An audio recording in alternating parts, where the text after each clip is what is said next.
Server rack batteries have become very commonplace for all of us who are building our own off-grid solar systems. And for good reason. They're economical and easy to work with. But for the last 3 years, there haven't really been any changes in the overall shape and form of the battery. They've all typically been 100 amp hour lithium iron phosphate, pretty standard. I'm happy to show that Orient Power has come out with a new form factor for a server rack battery. This is their new 230 amp hour battery, which I'm pleased that I'm going to be able to break down and test in this video. Here we go.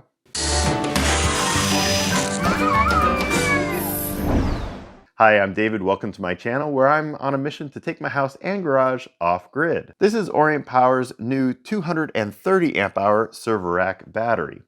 Now in the past, I have tested their 100 amp hour version for both the server rack and the Powerwall versions. Both of those worked out really well, so I have some high hopes for this one. This battery is still using 16 lithium iron phosphate cells in series, which creates a nominal 48 volt battery, but technically it is a 51.2 volt battery. We just use it with all of our 48 volt stuff. The difference here is that these are using 230 amp hour cells. So we're getting more power into a single form factor. Now that means that this is a little bit larger and heavier than your typical one, but it is more energy dense. So I kind of like that. So there are some pros and cons to going with a larger battery, a 230 amp hour battery instead of a 100 amp hour battery. Let's start off with some of the pros. First, they were able to come in at a better price point. This is 11.7 kilowatt hours. It's being sold for $3,000 right now with their Black Friday sale, which makes it come out to, I think it was $254 per kilowatt hour, which is a bit less than typically you're going to be buying server rack batteries for $290 to $300 per kilowatt hour. So that's great. We got it a little bit cheaper going with this form factor. We also have it a little bit more energy dense in its overall volume. Now still the same width at 17.5 inches to fit into your standard server rack, but it is longer and taller. So 9 3/4 inches tall, and it's 22.5 inches deep. Now, being deeper means that you got to make sure that when you purchase a server rack for this, it's going to still fit. It would fit into like the used one that I have just off camera that I purchased for $75. So the depth would actually be a benefit to me in that application, but just make sure that you're not using a shallow server rack to mount these. Or if you're using shelves, then it doesn't matter at all. You're not going to be using these ears because you're not mounting in a server rack. So we've got a little bit cheaper and a little bit more energy dense. On the downside, it is heavier, so you got to watch out for that. This is definitely something that you're going to want to lift with 2 or more people or use a hydraulic table because it's 85 kilograms or 187 pounds. I was still able to move this around my shop because I have a lifting table to move this around on. If you don't have a lifting table though, make sure you ask a buddy for some help. Now, one of the things that I love is this big, massive circuit breaker here. That is such a satisfying ka-chunk there. That's a 250 amp circuit breaker, and I love that. The BMS inside is rated for 200 amps continuous, but we will test that coming up. We've got 2 terminals. Because you're going to be moving 200 amps on this, you don't want to pull all 200 amps from a single terminal. So Orient Power included these bus bars that will bolt on here, and they included plenty of hardware for that. Which means that if you run a heavy duty wire, like a 2-aught or 4-aught wire running up and down your stack, you can pull from both terminals. So you're not going to overheat a terminal, but you're also not going to cover up the screen by running vertically over the screen or covering up the circuit breaker. So nice little addition there, along with the rubber boots and everything else that typically comes with this type of thing. So with the specifications out of the way, let's go and start testing this battery. We're going to do a capacity test, a load test, and we're going to take a look inside. Let's get to it. Before I can run my capacity test on this, I need to charge it up. So this is the very first time I'm charging this battery. We're at 56 volts. And here are the cell voltages.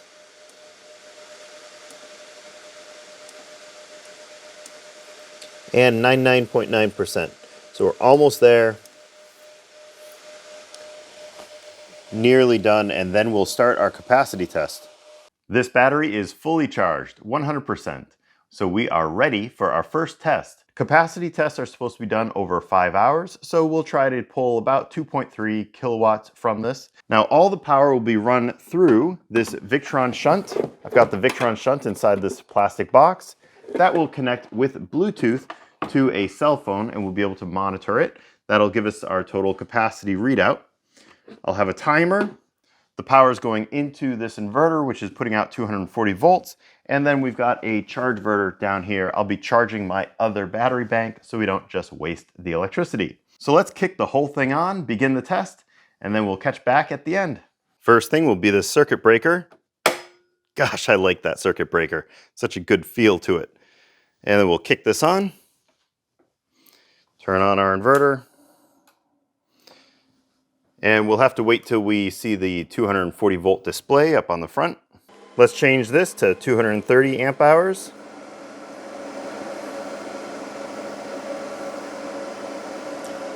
We need to zero out the history. There we go. History is zeroed out. And we're already discharging. So we'll start the timer, but we're discharging a bit too much. Right here you can see almost 5,000 watts. So let's go down here and adjust this. This is the charge inverter, and that looks pretty good. So those settings look pretty good because we're just a hair over 2.3 kilowatts, and our two displays seem to be pretty close to each other. Remember, this is monitoring inside the battery, and this is monitoring outside the battery, so they're always going to be slightly off from each other, but they are very close. So this looks good. We have just over 2.3 kilowatts being discharged, which should give us about a 5-hour discharge rate.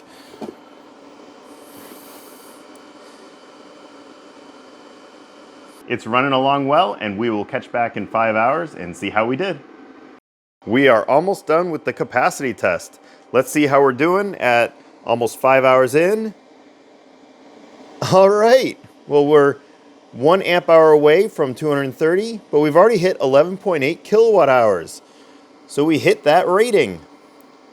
This is 11,776 watt hours. And we're already there. And 230. Excellent. So we did it. We hit the mark. Let's go down and see how we're doing here. 46 volts. This still thinks we have 2% left. Usually what happens is a single cell will hit the low voltage mark and shut the BMS off. I think that is 2.5 volts is how this BMS is programmed. I actually program my inverters to shut off at 48 volts because there's almost no power left below 48 volts. There's only 3 or 4%. So this is terrific. Orient Power didn't lie here. The cells are putting it out, the battery's putting it out. This is true to its word of a 230 amp hour pack. Well, up to 232 amp hours, 11.9 kilowatt hours. We're just over 5 hours into the test, 233 amp hours. Man, I am so impressed. Sometimes it's a struggle just to hit the rating, but in this case we've exceeded it. Very nice. We did it, 12 kilowatt hours. I mean, oh, that's excellent. 234 amp hours. Man. Okay, it's beeping. There we are. It died. Well, that capacity test worked out fantastic. That was the very first discharge capacity test of this battery, and we exceeded its rating. Now we'll move on to the second test, which will be the load test. The manual says that this BMS can handle 200 amps continuous. We'll test for that. I just finished wiring everything for test number 2. A lot of BMSs in server rack style batteries are 100 amp rated, And this, being an oversized, extra large battery, has an oversized BMS that's supposed to be able to handle 200 amps. I have wired up two separate 5,000 watt inverters with two separate loads. One of the loads is this kind of beige space heater over here, and another load is this yellow charge verter. So two separate loads, but we are going to try and get up to 200 amps on this battery. I'm not sure we're going to get all the way there, but we're going to try it. And then we're going to try running it for a full hour and see if the BMS can handle it. And we can see down here, maximum continuous discharge is 200 amps. So that's what we'll check for. So first thing to check for, we'll turn on the circuit breaker. Again, I love that. And then turn this on, and hopefully it doesn't fault out on us for a short circuit. And it didn't. A lot of these BMSs have built-in pre-charge circuits these days, which is excellent. It used to be that you'd have to use a pre-charge resistor. And as you can see, we're at 100% state of charge. So that looks great. And we'll turn this one on. So this inverter is on. So if we turn on the circuit breaker on the charge verter, so right here we're at 90 amps, and up here you can see we're at 100%, and we're at 112 amps. So we might need to adjust that, but now let's kick on this one. And as I turn this, it'll kick on, but let's watch the screen. Oh, and it shut off. That was too much. Okay. So we'll turn this off, and I'll turn off that breaker. So that was too much amperage. I'll have to turn that on first and find out what it is pulling. So as you can see down here, there's a fault. So we went into overcurrent protection. I'm sure that's what the, yep, overcurrent protection. We're still in fault state, and usually that will turn back on its own, and we don't have to do anything. And it did. So right there, it just turned itself back on. The fault went away. So we're good to go again.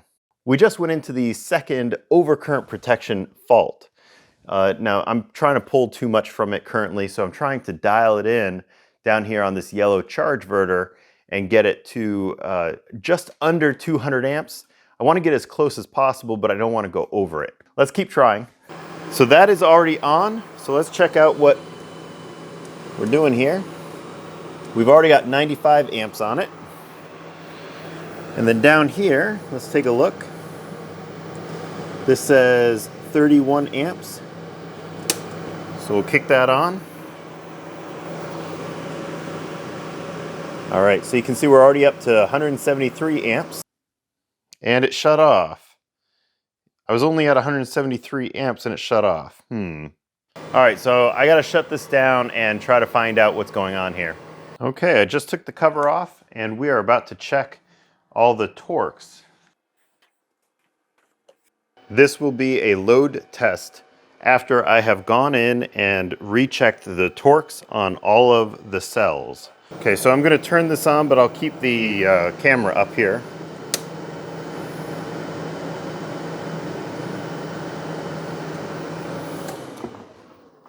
There you go. And it just shut off. Well, I'm sorry to say that this is a little disappointing. I have been testing this battery trying to get to 200 amps on the BMS, and the BMS keeps going into overcurrent protection. It keeps faulting out. And it's doing that at about 170 amps after a few seconds, 4 or 5 seconds at running 170 amps. So I am really disappointed in that. We're supposed to be able to get 200 amps continuous. So after I kept having that repeated failure, I reached out to Orient Power and asked them what's up. They said it's because of the type of load that I'm putting on it. They called it capacitor load. What they're referring to is because I'm putting an inverter on it, then it might not be as clean of a power factor. They didn't get into any more details beyond that, but they insisted that when they're testing this in their factory using resistive loads, a resistive load bank, that it is reaching the full 200 amps. In an effort to be as thorough as possible, I have built a resistive bank. So these are water heaters in the water. This is 55 gallons of water. I've got a bunch of circuit breakers, terminal block. So I wired all of this up. I made this over the last few days so that we can thoroughly test this battery. So let's go ahead and turn it on. So let's start turning things on. And I'm going to be turning on switches. So as I turn on these switches, like let's say I turn on that one, let's go back up and you'll see we've now currently got 42 amps. So I'll just keep turning on some switches. 83, 123, 142. Now the goal here is to step it up. This is 181. So let's wait here in real time at 181 amps and see if it faults or not.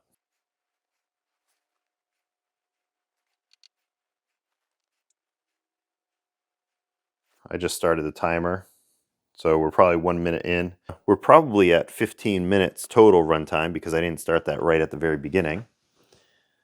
Still at 179 now, just under 80. I'm going to turn on another one of these and see if we can bring it up a little bit higher. So let's try that. 185, 192. All right, so about 192 at 14 minutes. Let's keep that rolling. All right, we're coming back after half an hour. So 15 minutes at 180 amps and then 15 minutes at 192 amps. Let's see what our temperature is. See, things are warming up. I was actually expecting this to fault out at 170 amps again with the resistive load bank, but we didn't. Now I'm aware of inductive loads and power factor, but I really thought that those had to do with the alternating current side, the AC side.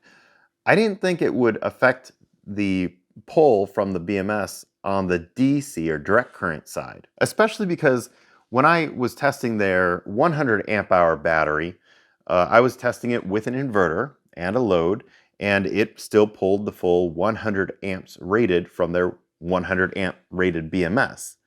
Now with their 200 amp rated BMS, I had to go to a resistive load. So I got results that I was not expecting on that test. So if you do know exactly what's going on there, please let me know in the comments below because I'm really curious now. But we know that, well, if you have a pure resistive load, you can pull the full 200 amps continuous from this BMS. But if you're like me and you're going to be setting this up running to an inverter so that you get 120 and 240 volt output on the alternating current side, then just be aware that when you're sizing this, try to add a fudge factor in there.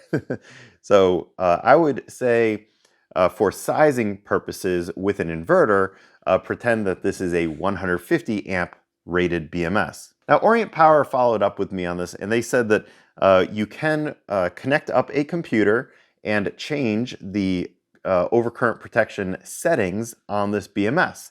And I'm aware that you can do that. With a laptop and the software, which is a free download from them, you can jump in here and change the settings. But it's a pre-built battery, and in my opinion, you shouldn't have to change the settings on it. So keep that in mind. Now, it's still a really good price point for this battery.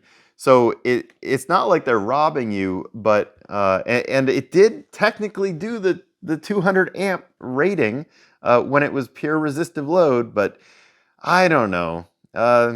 Something about that, you know, I wish that it did the full 200 amp rated load with an inverter, and I'm letting Orient Power know my opinion on that. Personally, in my opinion, I wish that Orient Power was testing this from the factory with an inverter So it was a more kind of a real life scenario of what we're seeing. Setting up that entire extra load bank it took a whole extra week on my part, in addition to all the testing. So I've had this in my possession now for over a month, going through all the testing while I'm still doing other videos and other projects. Please let me know in the comments below if you think this is a good idea, going to this larger form factor, a little bit better price point, or do you think we need to just stick with the 100 amp hour modules, which are easier to lift and move around? Thank you everybody so much for watching. If you like these videos, please like, subscribe, comment, and share.